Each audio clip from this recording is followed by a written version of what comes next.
Great.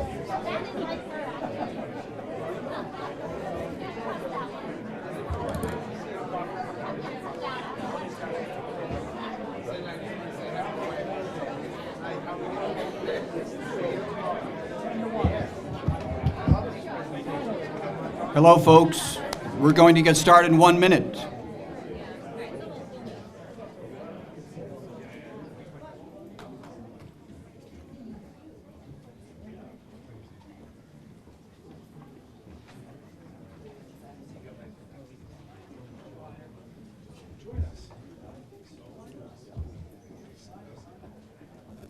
Thank you so much. My name's Richard Jones. I'm the city clerk. It's my distinct pleasure to welcome you to the State of the City Address program tonight. Firstly, would you please be so kind as to turn off your cell phones if you haven't already? Put them on airplane mode. Close your eyes. Get ready for a nice flight. So I would welcome the Honor Guard in. They're already here, but I want to acknowledge them. Thank you very much.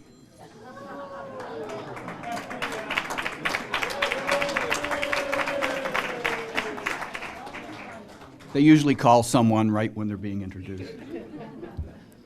So I'd like to also welcome Lane Glenn, if he's here tonight, the president of Northern Essex College. I also want to acknowledge former Mayor Mary Carrier, who's here. And last but certainly not least, the mayor of the great city of Amesbury, Alexandra Cove. Thank you for coming. First, we have a national anthem, which will be sung by Alex Georgopoulos. Alex is a junior at Newburyport High School. He's an honor theater ensemble student, and he plans to study opera in college. Wonderful.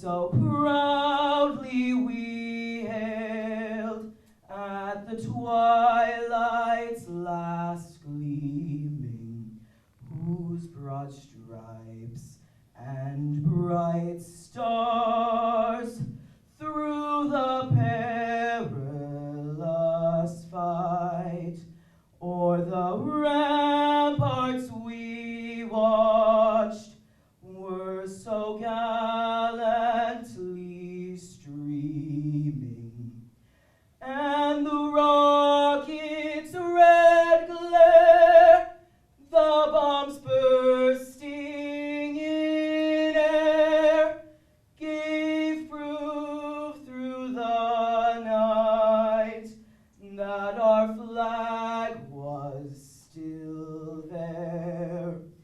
Oh, say does that star-spangled banner yet wave o'er the land of the free and the home of the brave?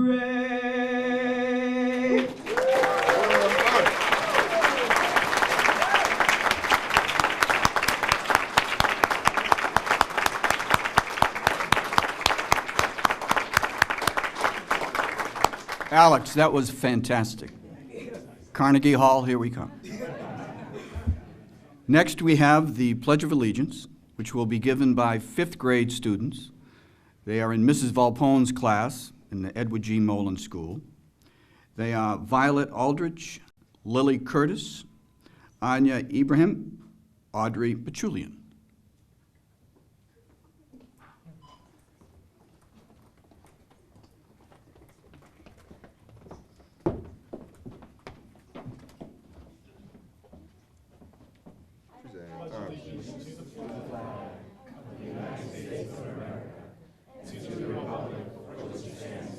One nation, under God, indivisible, with liberty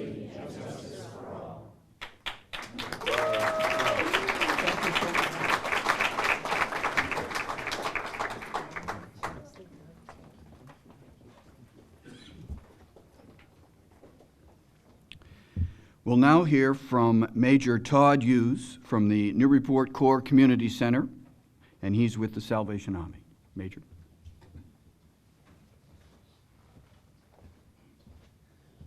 Thank you. Please join me in a word of prayer.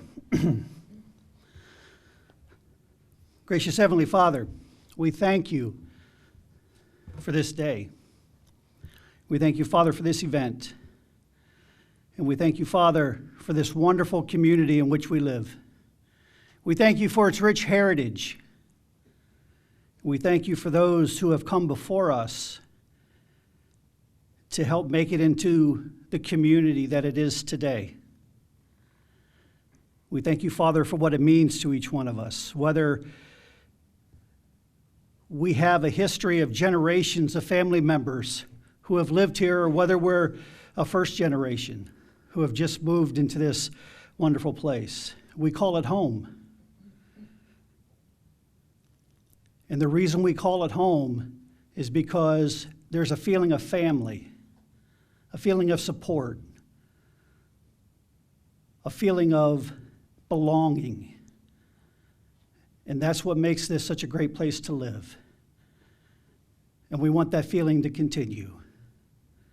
And we're gathered here tonight to hear of accomplishments that were made in the past year, and challenges maybe coming in the future, but challenges that can be met when we support one another and when we support our great city and those who make decisions in this great city. So, Father, tonight I would ask your blessings upon those people, upon our mayor, upon all those who serve on city council, upon those who serve the public and law enforcement, on the fire department, EMS, the Coast Guard, the harbor master, everyone who does something for each one of us that we may pass every day and not take notice. For those who serve on their government, the state government positions, our state senator, our state rep, may you bless them as they guide us and represent us and help us along the way. And may future generations be willing to come to this great community and call it home, just as we do. We pray this in your name. Amen.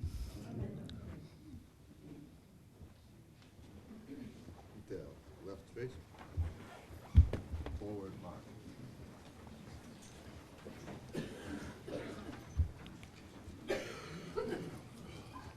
A thank you to the Honor Guard from the Newburyport Police Department. Thank you for those meaningful words, Major. Next, we will hear Symphony of the Night, arranged by Mark Patterson. It will be sung by the Newburyport Children's Chorus. This Symphony of the Night is based on a Swedish folk tune. It's a lovely piece about the beauty and harmony of this evening.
thank you is an understatement. It's just so beautiful.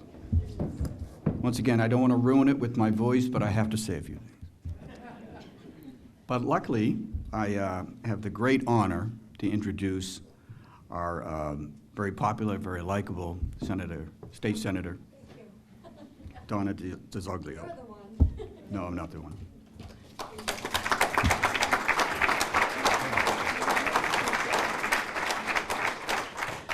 Good evening, everyone. It's great to be here in the wonderful city of Newburyport. Mayor, councilors, representative, school committee members, and advocates and residents.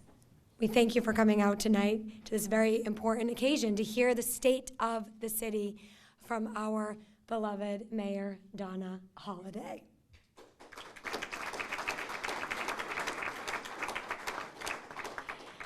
I have been your state senator for just over a year now, and in that time I can tell you that it has been a great educational opportunity for me where I have had the distinct privilege of being mentored by Mayor Holliday regarding many important issues to all of you. Issues such as the Merrimack River and the combined sewer overflow issues, the issues surrounding your public education funding formula, and the funding that comes back to all of you in order to assist with your education priorities, issues surrounding public safety, making sure that you are getting enough local aid to adequately fund your fire and your police departments and to assist with all types of first responses that are needed. Issues surrounding your transportation, issues surrounding your senior center, your council on aging, where we find ourselves today. All sorts of things that were brand new to me when I became the senator were things that your mayor had a deep knowledge and understanding of, and that she was willing to take the time to share with me.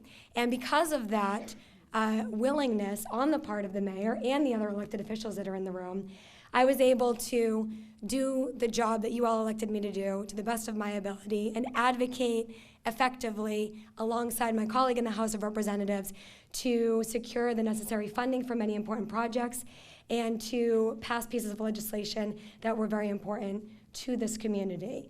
It's that partnership that I think inspires many people across the Merrimack Valley. When they see that partnership and they see the effectiveness of that partnership, it's a model. It really is. The Merrimack River District Commission, for example, and I know many of you participate in that group, and this is probably the 100th time that you have heard me speak about this. But that Merrimack River District Commission that we formed, does everybody here know that the first time that we had the idea to bring advocates from around the Merrimack Valley together, all along the river together, was in Mayor Donna Holliday's office? And out of that meeting between Representative Kalkworth, myself, and Mayor Holliday, we came up with the idea of bringing advocates together from the entire region all along the Merrimack River to address the issues surrounding pollution, contamination, and combined sewer overflows going into our beloved Merrimack River to make sure that we had a concerted effort towards making sure that we were addressing the issues, developing a set of short-term and long-term goals. We wouldn't have been able to do anything that we've done at the legislative level without that mentorship, without that guidance, without that wisdom. So I'm very grateful for the past year of mentorship. It's been like drinking water out of a fire hose, Mayor. But we've been doing it. And I can't thank you enough for the opportunity, for the education that you continue to provide to the legislators, for your advocacy, your continued advocacy. And I look forward, I look past on the past year, I look at the past year with great appreciation to you, and I look to this upcoming year with hope and inspiration, and I know that we're going to continue to work together as great as we have in the past. And I will just say, may the best of your todays be the worst of your tomorrows. I feel similarly. May the best of your todays be the worst of your tomorrows, meaning we've made such great progress together, all of us working together in the partnership between the city officials and the state officials and the federal officials. Let's keep going. Let's keep working together for the benefit of the city and the residents who live here. Thank you so much. Look forward to hearing about your continued efforts, Mayor. Keep up the great work.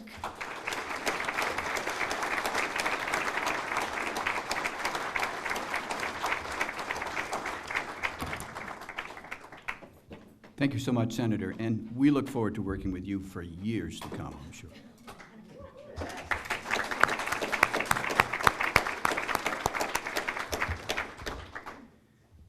Next, I'd like to introduce a very familiar face, and I would dare say a good friend at this point. And again, I use the word likable, so likable, down to earth, appreciate that. Representative James M. Calcourse, AKA Jim.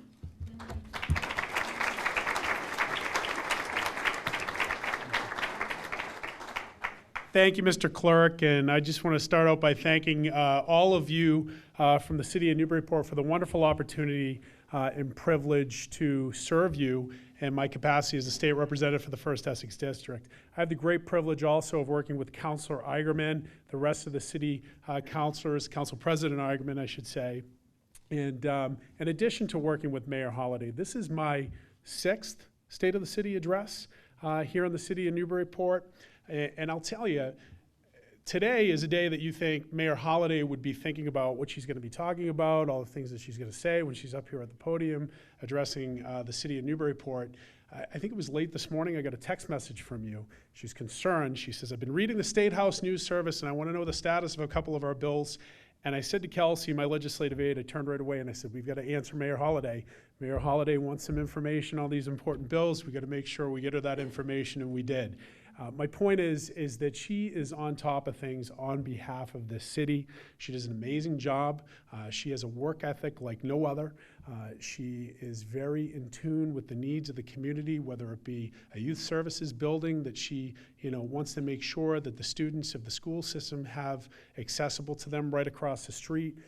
Or it's the needs of the people on Plum Island and making sure that we have money that we can raise out of a parking lot with DCR to be able to fund important dune nourishment and restoration and other upgrades out there. She is on top of those things, and she stays in close contact not only with her legislative delegation, but oftentimes I'll be passing Lieutenant Governor Karen Polito in the State House, and she says, I just got a call from Mayor Holliday. Is everything okay up there in Newburyport? Lieutenant Governor, everything is all set. And because of our relationship, our collective relationship, and we can't do this without the great team effort that we have here in Newburyport. And because of that great team effort, we're able to really accomplish some terrific things. And I say that team effort because it takes a great executive, it takes a great legislative body. You have an excellent Chamber of Commerce here in the city with former sheriff and former state representative and former city councilor. Did I get that all correct? Former Sheriff Frank Cousins. And he is really in tune with the needs of the business district, and I know he works very closely with the mayor on issues that are important to us, such as the traffic circle here in Newburyport. We want to make sure that that's safe and that we get that redeveloped and we get the funding necessary. So when you have a good team atmosphere and people working together, the Baker-Polito administration takes notice of that. And they say, hey, you know what? They got their things together up there in Newburyport. Let's work with them. Let's get them the funding they need. But we couldn't do it without a great quarterback, and that person is Mayor Donna D. Holliday, and she's done an amazing job. And I know she's got a great family behind her. Husband Joe right here, who is a magnificent musician, and he spent a little bit of time with me a few years back trying to get me ready for that. What was that show we used to do on behalf of the Link House? Oh, goodness gracious. Thank goodness we don't have to go up on that stage anymore, Madam Mayor, right? Although I understand our state senator has an incredible voice that I've yet to hear. So one of these days, maybe we'll hear you sing. Perhaps we'll bring it back in the future. Who knows? But Joe Holliday has done a great job helping me, and I know he's been a great husband and a father and really cares a great deal about this wonderful city. So Mayor Holliday, it is a great privilege to work with you. I want to thank you very much. Like the senator said, I couldn't do my job without your support and without your mentorship and guidance. You've been terrific. You've been at this for a while. You were city councilor before that, and you really do a wonderful, wonderful job on behalf of the citizens of Newburyport, and I want to thank you very much.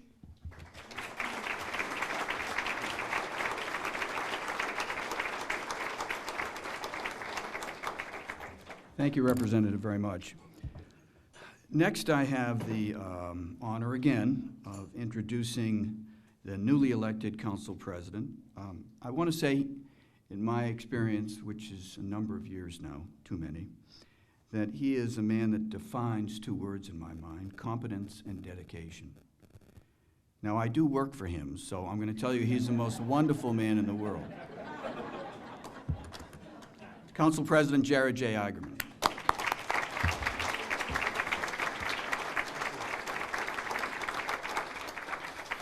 Thank you. Well, our state delegation was very eloquent and have said a lot about Mayor Holliday already. I realize tonight is a city event, and this is nonpartisan and bipartisan, but I think I'd be remiss if I didn't allude at least to a national travesty, and by that I mean the Mookie Betts trade. Which, so I don't want that to go unremarked. That's horrific.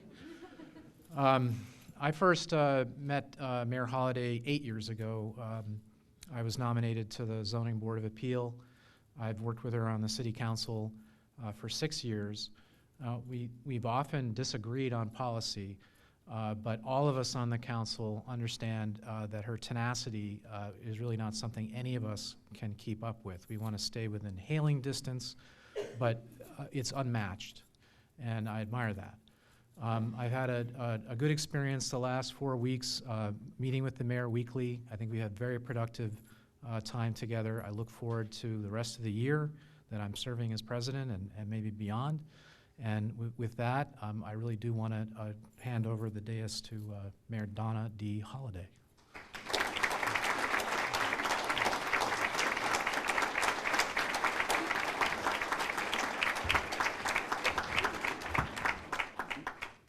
I just want to interrupt here and introduce the longest-serving mayor in the history of the city of Newburyport.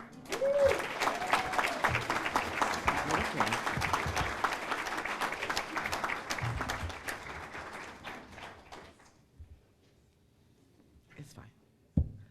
Good evening.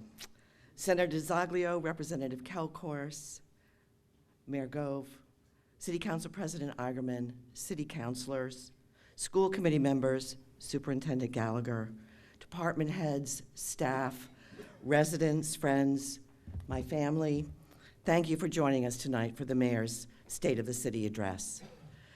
As we close out a remarkable decade in our city and enter 2020, it is fitting for us to pause and reflect on all we have accomplished together. In 2010, I took office when we were just beginning to emerge from the worst recession in the history of our country. We fared better than many communities, but the challenges before us were daunting.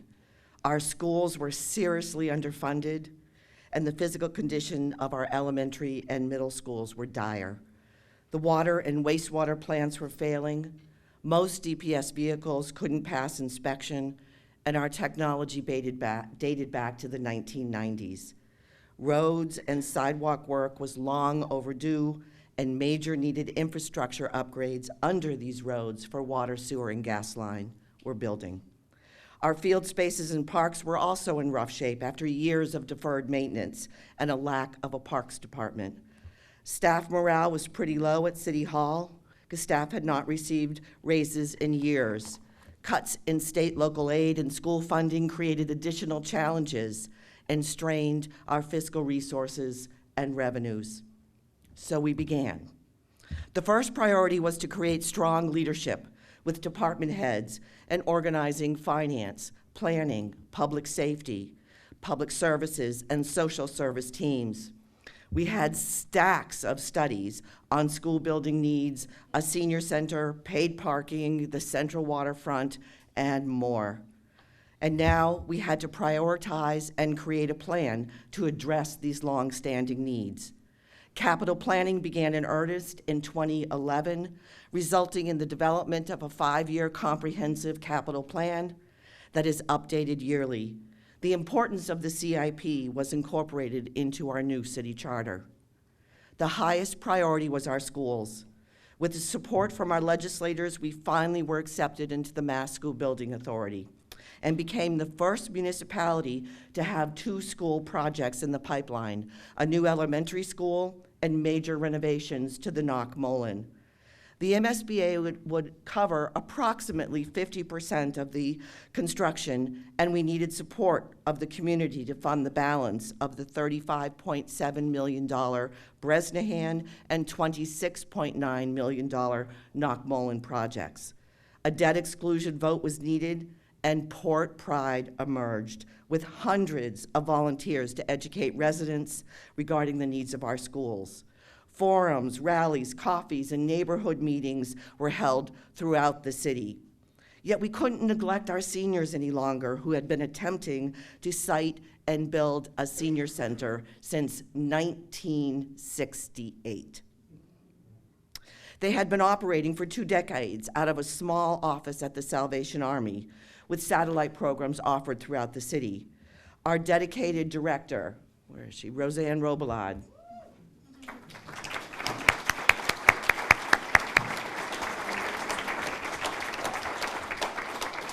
She focused on the needs of our seniors and waited patiently through stops and starts for a facility to meet the needs of our growing senior population. With the dedicated help of the Friends of the Senior Center, the decision was made to build a senior community center on the site of the old Bresnahan School following the completion of the new school. June 5th, 2012 was a momentous day where all 3 debt exclusion votes passed. In September of 2014, the new Bresnahan Elementary School opened and renovations to the Knock-Mullen were nearly complete. In November of 2015, we cut the ribbon on our new senior community center. Would all those who had anything to do with Port Pride and the passage of those 3 votes please stand? Oh, come on, there's more of you out here.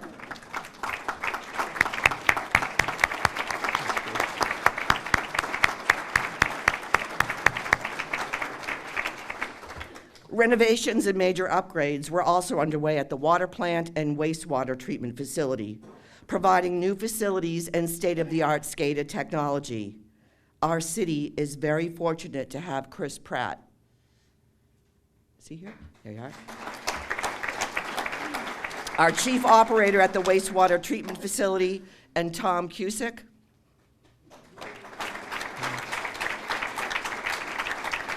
Our water treatment superintendent, who bring high-level skills in the operation and maintenance of these plants, always focused on efficiency, upgrades, and improving services.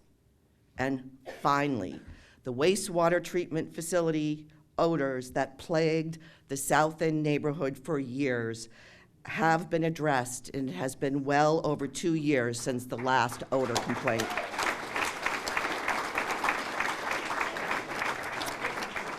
My thanks to the City Council, who understood the pressing need to address the odor controls that were cut from the construction budget early in the process and approved funding for that final phase. A new Department of Public Services building was completed, moving management and engineering out of old, dilapidated trailers and providing the long overdue needed tools and technology. This resulted in the relocation of the Water and Sewer Business Office, also from City Hall.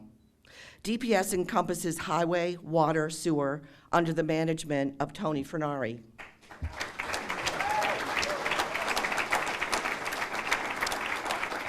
Who continues to advance operations, new technology, work order systems, customer service, and communication. A new harbor master boating facility was built that has expanded amenities for transient boaters, and demand continues to grow. Paul Hogg, I don't believe he's here tonight. Paul Hogg has led the expansion and oversight of our harbor, the river, and Plum Island beaches with great emphasis on training, critical to ensuring safety of all users and employing life-saving skills in incidents which unfortunately occur each season. Paul and the Harbor Commission work closely and have fostered strong relationships with the men and women of the Coast Guard stationed Merrimack River. It is through the strength of this work that the city of Newburyport was designated as a Coast Guard city in 2012 and reaffirmed in 2017.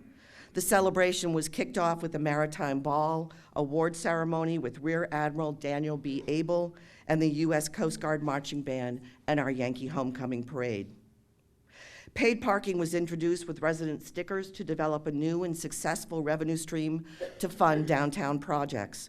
A major highlight was the renovation of N Street and the historic fountain.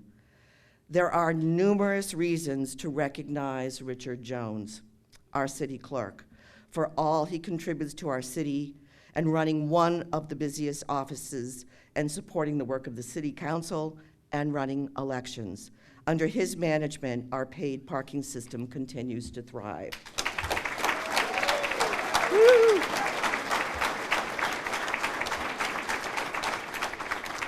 Recent improvements in technology has made parking more user-friendly. Using an app, and the new EV parking vehicle is equipped with license plate recognition technology, providing real-time data.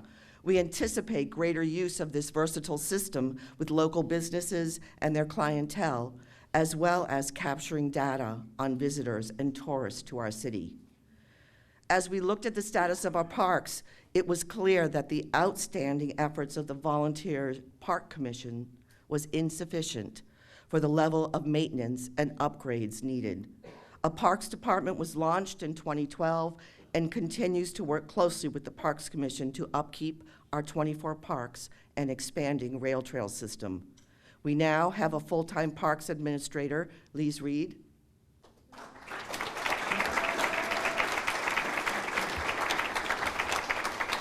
and dedicated staff who have undertaken numerous upgrades to the city's parks.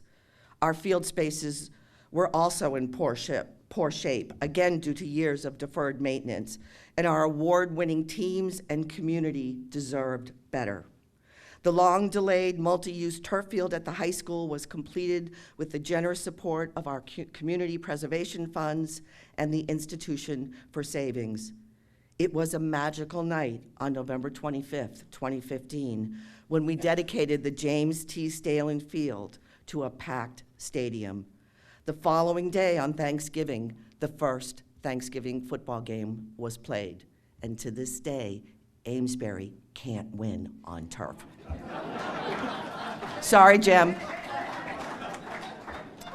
Additional field upgrades were also completed. New field and redesign of Cherry Hill for youth soccer, a new baseball field, the Richie Eaton Field, and we are entering the final phase of renovations to the Fuller Field and track.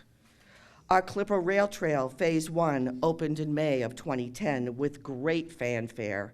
The beautiful artwork, sculptures, and amenities along the 1.1-mile trail. Phase 2 is nearly complete and actively used, with the exception of the area behind the wastewater treatment plant, where PCBs were discovered. We anticipate the cleanup to be completed this month. The last phase, Phase 3, will make the final connection from Parker Street, across State Street, and Route 1 to connect to the train station. The city, go ahead, Plod.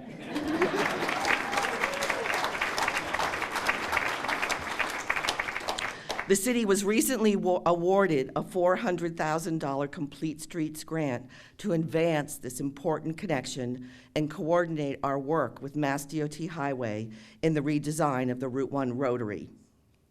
Jordy Vining. Is he here?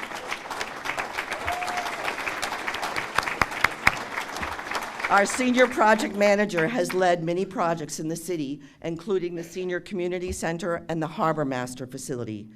But Jordy is the person who had the vision for the Clipper City Rail Trail and led the design and construction of our outstanding, award-winning rail trail system for 18 years.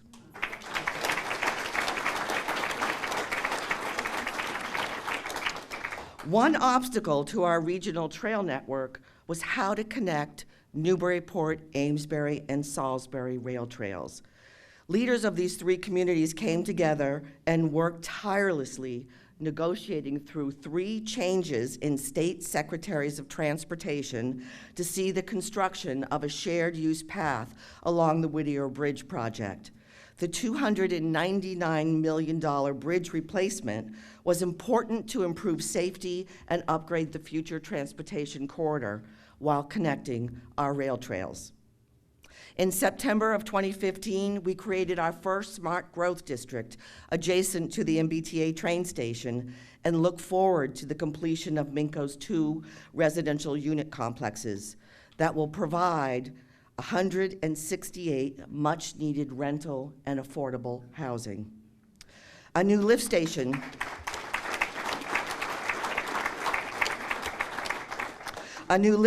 was built on Graff Road, funded in part by a MassWorks grant to support development in the Smart Growth District and in our business park. Housing demand, development, and preserving our historic architecture continue to be high priorities. Despite the failed effort to pass a local historic district, zoning changes, code enforcement, and enhancing the overall community's understanding of our historic downtown, High Street, and our many treasures has been effective. We are making significant strides in ensuring the preservation of Newburyport and telling her story. We are blessed with one of the best libraries and archival centers in the area. Our great champions of our library and our history, Giselle Stevens, our head librarian, and Sharon Speldina, director of the Archival Center. I would also like to recognize Glee Woodworth for developing the Clipper Heritage Trail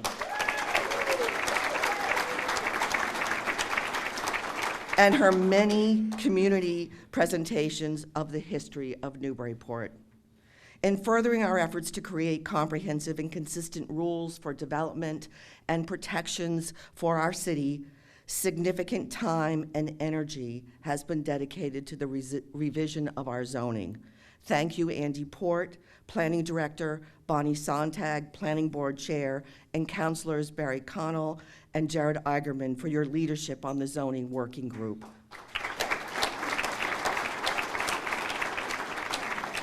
The many long hours and months you have dedicated with other staff and volunteers for this project have not gone unnoticed.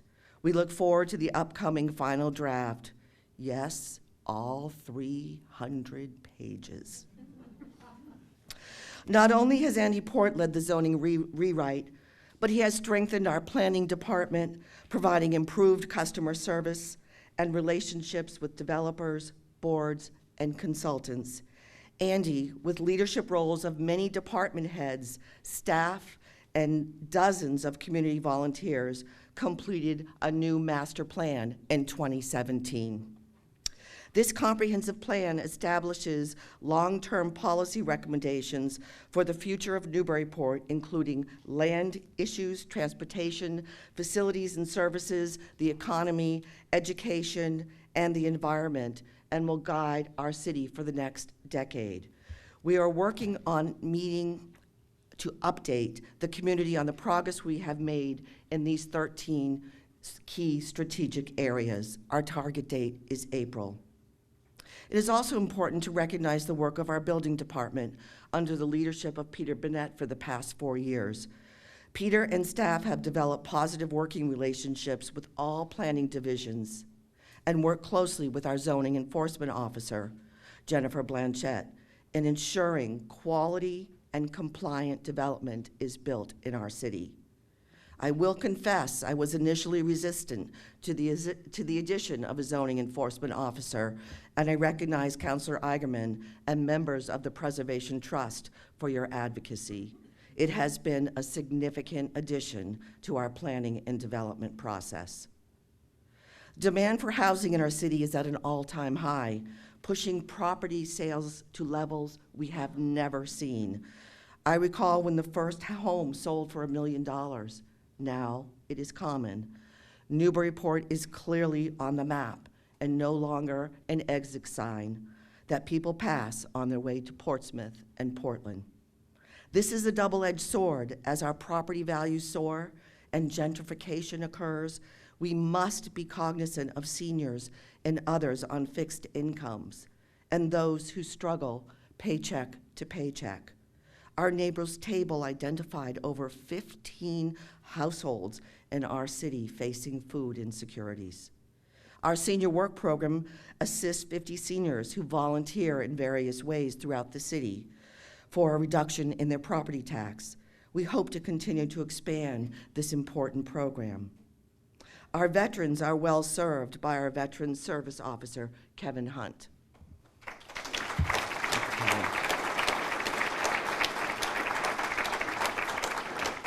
And veterans who also give back: Steve Hines, Don Jarvis, Richard George, Rich Banks, and the amazing cross-country walk by William Shuttleworth.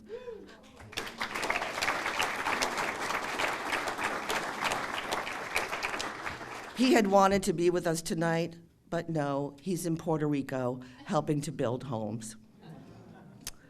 Our assessor's office, under the expertise of Jill Brennan,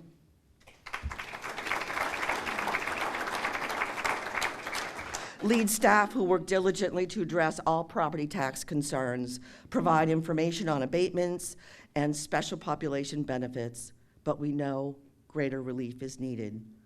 The needs of families in our greater Newburyport area were evident when 230 families were supported through generous donations during this past holiday. A heartfelt thank you to Andrea Egmont, where is she?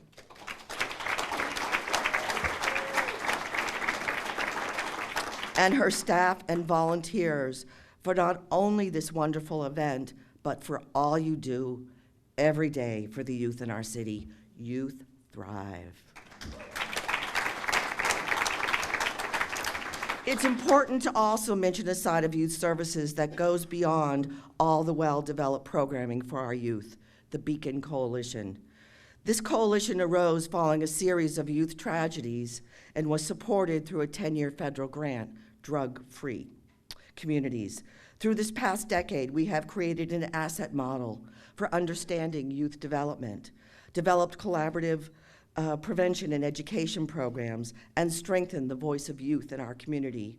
We have made positive strides in the reduction of alcohol and tobacco use in teens and are now faced with new challenges: opioid addiction and vaping, as well as increased social and emotional challenges. Andy and staff work in collaboration with our school personnel, public safety, mental health professionals, and other nonprofits to provide training, education, and support for our children and their families. Thank you.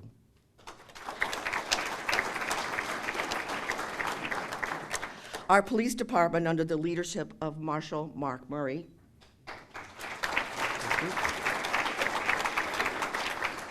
regionalized efforts to support individuals with addiction, receiving a $600,000 federal grant thanks to the efforts of Inspector Danny Sinclair. Marshal Murray also organized superior officer liaisons with each of our 6 wards, which has been very effective in addressing neighborhood concerns and supporting our community policing. Nonprofits play a vital role in our community, supporting a range of resident needs: Our Neighbors Table, Salvation Army, the Jeannie Geiger Crisis Center, Pettingill House, Community Action, the YWCA, Community Services, Link House, Pelican Intervention, and the organizations that raise funds for their causes: Rotary, Exchange Club, Lions Club, to highlight only a few. We have made great strides in energy and sustainability initiatives under the skilled leadership of Molly Ettenborough.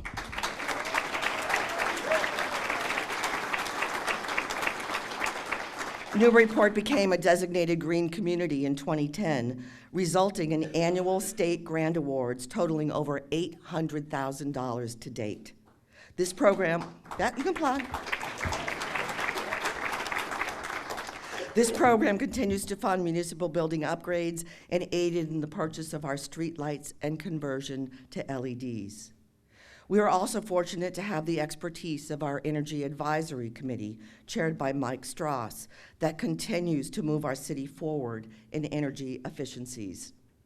We have set a goal of net zero carbon for all municipal buildings by 2050.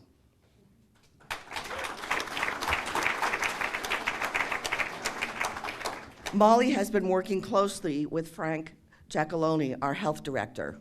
Where's Frank? There he is.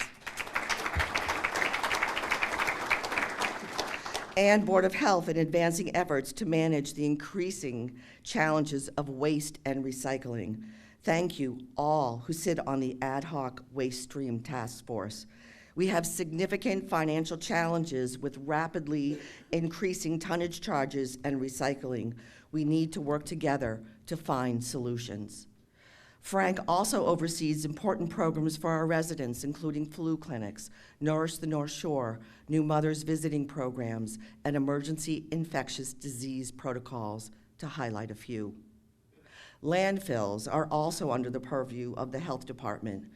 I am very pleased to report that after 12 years of litigation led by the Office of the Attorney General and Department of Environmental Protection, we have provided public comment on the long-awaited landfill closure completion certification for the Crow Lane landfill.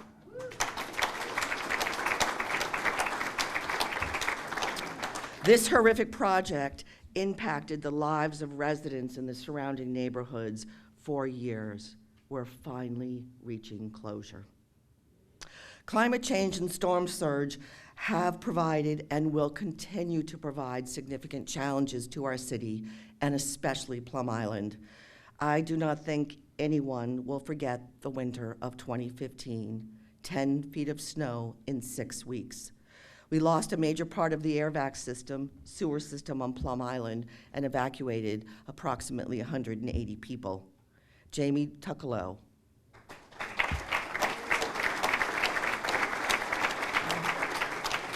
He did heroic work 24/7 for over 3 weeks to bring the system back up and has worked to create major upgrades to that system.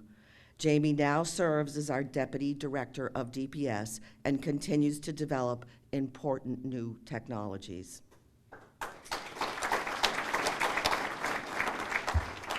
Our Resiliency Committee, chaired by Michael Moore and David Chatfield, has completed multi-year work on a resiliency plan for our city, and a final draft is under review. We look forward to presenting these findings to the City Council and public. We have worked through the state requirements to become a municipal vulnerability preparedness community, and are working with the State Environmental Affairs on funding to support our highest priority, protection of the $37 million upgrade to the wastewater treatment facility. An additional key achievement was the establishment of a human resource department in 2011. The lack of HR was very challenging, with over 325 city staff, no central office to address benefits, hiring, and personnel issues. HR has evolved and today is managed by Lori Bunyan,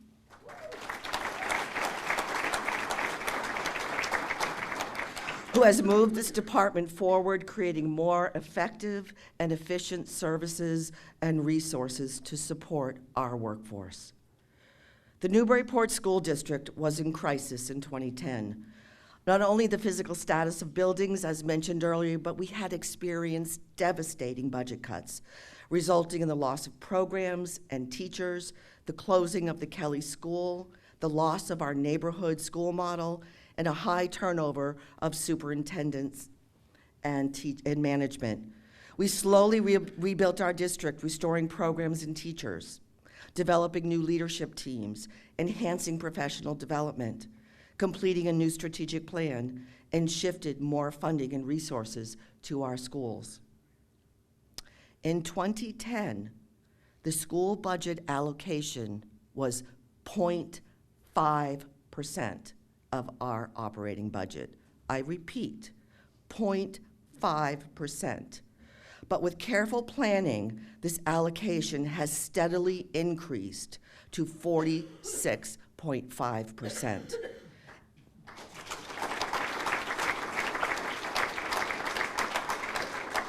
And today, education represents 60% of our operating budget. The education of our children is one of our highest priorities in our community.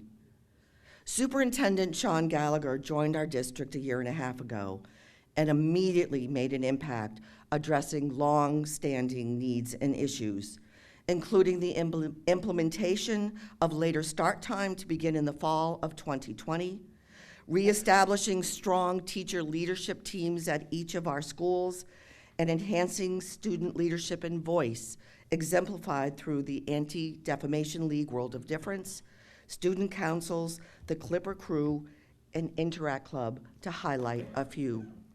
Skills-based learning, teaching, assessing, and grading have been a hallmark of Superintendent Gallagher's efforts, employing the highly skilled and transformative consultant, Billy Donegan. To date, over 100 staff members district-wide have participated in this comprehensive training to develop a new way of engaging students in owning their own progress on the essentials and working towards mastery. Additional highlights include the recent partnership with Endicott College to pilot a dual enrollment program, which actually began tonight, is being taught at the high school by a professor from Endicott College. Thank you, Sean.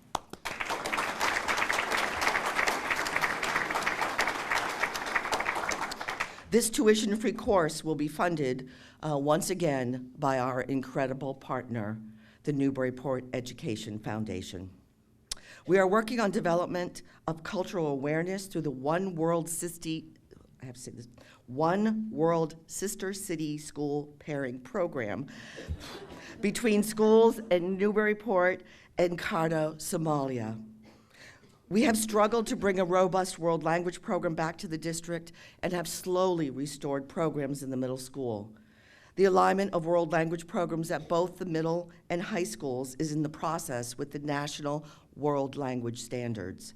In addition, Newburyport Public Schools will begin participating in the Seal of Biliteracy initiative in Massachusetts. The program recognizes students who achieve proficiency in 2 languages by graduation. Our students continue to demonstrate outstanding academic and athletic skills. Examples include last June, where the NHS Sailbot team became the first high school ever to win the annual International Robotic Sailing Regatta.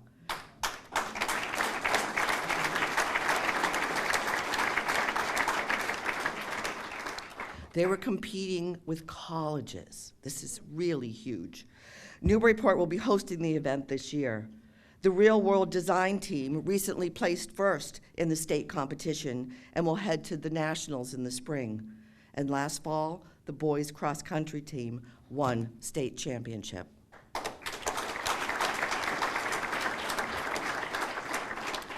In regards to finances, the city continues to be fiscally solid, maintaining a AAA bond rating for the past 5 years.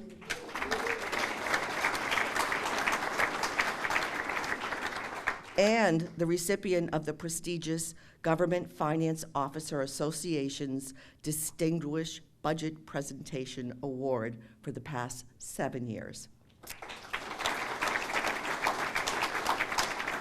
This is significant with the extensive capital, technology, infrastructure, vehicle, and equipment needs we have addressed. We have established strong fiscal policies and operations under the expert leadership of Ethan Manning.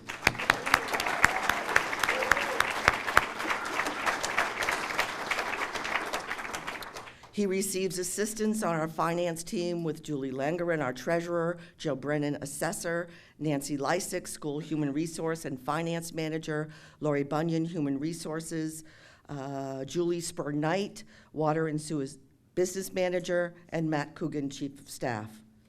Our annual independent audit reflects these positive efforts, resolving significant deficiencies in internal financial controls in a clean audit for the past 7 years.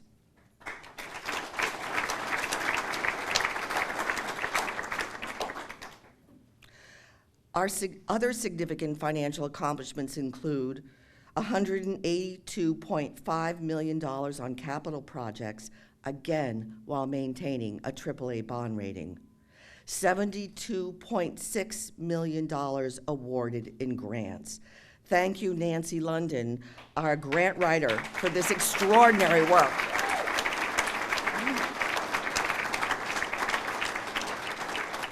And we have maintained a strong balance in our Stabilization Trust Fund, or Rainy Day Fund, with a current balance of $3.9 million. Additionally, we collected $2.8 million in past due property taxes through tax title. I would like to recognize Julie Langerin, our treasurer, for outstanding work in this area.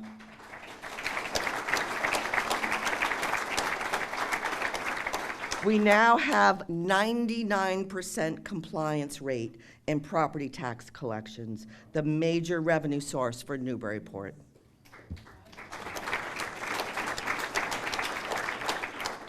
We have also addressed unfunded liabilities, establishing the OPEB Trust Fund in FY14 to fund other post-employment benefits. Our current balance is $820,000, and we continue to maintain 5% annual increases to the OPEB Trust for future employee pensions. One important adopted fiscal best practice reflects bonding capacity and debt ratio, no more than 8% of your total operational costs. Debt on several projects is now paid and dropped off our debt service: City Hall, library, and police station renovations. Consequently, our current debt ratio has dropped to 6%. However, we must critically and carefully evaluate the remaining high-priority capital projects. Finally, our property taxes, which are always the subject of debate, continue to fall within the median range of the 33 communities in Essex County. We strive to provide the highest quality of services to our residents. The city's economy is strong, with over 1.5 million square feet of industrial, research and development, and office space. Major workforce sectors include manufacturing, defense, electronic components, medical devices, advanced machinery and instrumentation, breweries, and yes, marijuana cultivation. We have a vibrant Chamber of Commerce under the direction of Frank Cousins.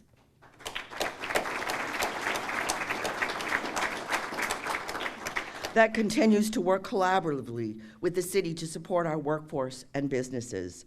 We have more work to accomplish in advancing and supporting economic development for all of our city, including small businesses, restaurants, and retail. Our next steps. Significant progress has been made on our central waterfront.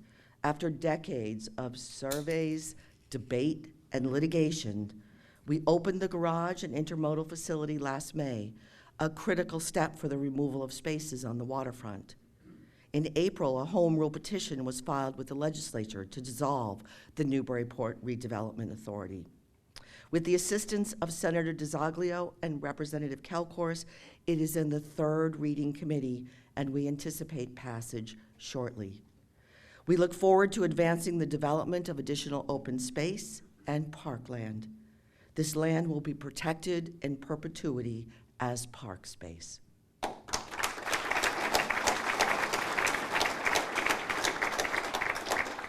The adaptive reuse of the Brown School has been a challenging and lengthy process, compounded by the complex procedures to purchase the surplus National Guard building on Low Street as a new potential site for the Home of Youth Services. We received 10 responses to the request for qualifications to continue the feasibility study, reviewing both the Brown School and the Low Street sites. Roads and sidewalks. We are very cognizant of the significant work ahead to improve roads and sidewalks in our city. Our initial budget 10 years ago was $30,000 for sidewalks. Now you know. And the City Council directed 50% of all meals tax revenue towards sidewalks, increasing the annual allocation today by over $300,000. Unfortunately, Chapter 90 state road funding has remained flat for decades, with approximately $500,000 that does not address the inflated costs of road work today. But despite these challenges, we have invested $8.8 million in road and sidewalk work in the past decade. DPS hired Beta Engineering to complete 2 studies over the past several years, evaluating every sidewalk and every road in the city. We are working with Beta, DPS, and the City Council to develop a more robust program. We anticipate Beta's completed project in the next several weeks. The needs of our fire department are strongly advocated for by Chief Chris LeClaire.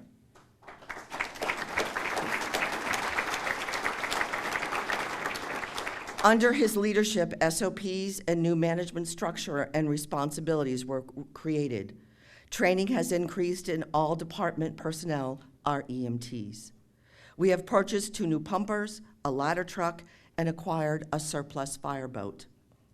The major outstanding need is the physical status of both the West End Cutter Station and Greenleaf headquarters, both outdated facilities with extensive deficiencies, creating real challenges for our firefighters.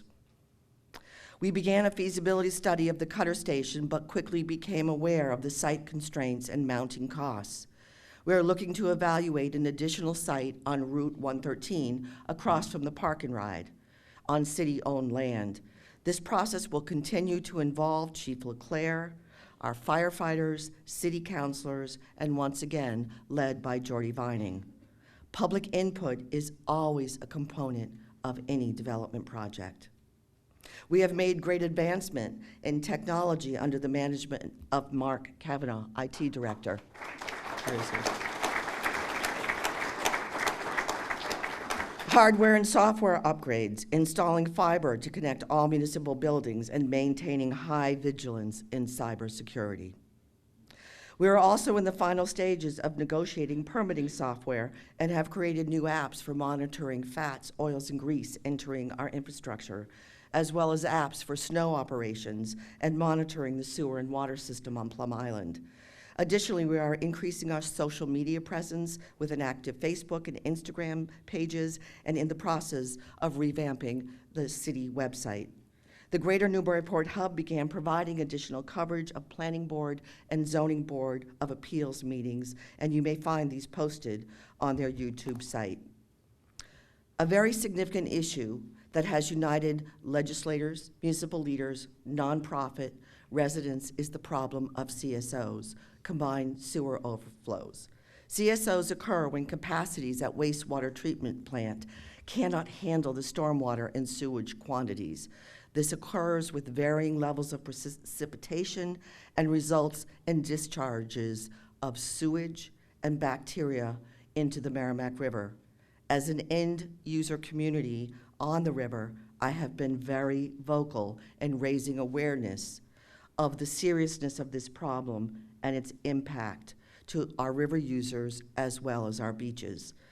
We are very thankful to Senator DiZoglio for the legislation that created the Merrimack River District Commission. With funding to develop a notification system, Newburyport will serve as a pilot for this system. Thank you, Senator, and thank you, Representative Kalkoris.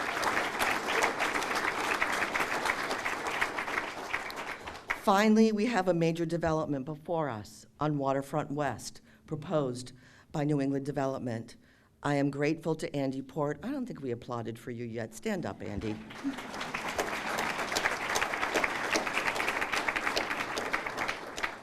The Planning Board, City Council, and dozens of residents that have added their voice and concerns. This development will forever change our waterfront. And although this is privately owned, we must get this right. We will be regrouping with NED in the coming weeks to discuss this process and hope to see substantial modifications to the conceptual plans previously presented. In closing, it takes years to develop key relationships, key leadership positions within departments, advance and implement significant infrastructure and capital improvements, to build strong partnerships at regional, state, and federal levels, and achieve the highest level of fiscal accountability while providing an open and inclusive process for residents. Together, we have accomplished so much in this past decade, and I thank all who contributed to and continue to contribute to make our city the best place to live, work, and play. Thank you to our elected officials and all who volunteer to serve on our boards and commissions. I would also like to recognize my dedicated staff, Matt Cogan, Chief of Staff, and our new executive assistant, Donna Musumeci. There is much work ahead, work to finish, and great need for public input and participation. We are faced with a new level of negative discourse in our country, never before seen, but we are Newburyport, and we have come together over this past decade to tackle once decisive issues that have made significant improvements in our city today. Take a moment to look around our magnificent city, its beauty, its history, and all it has to offer. Engage with issues and causes important to you. Volunteer, serve on a board, and most of all, recognize that there is so much more that unites us than divides us. As Coretta Scott King said, the greatness of a community is most accurately measured by the compassionate action of its members. Thank you.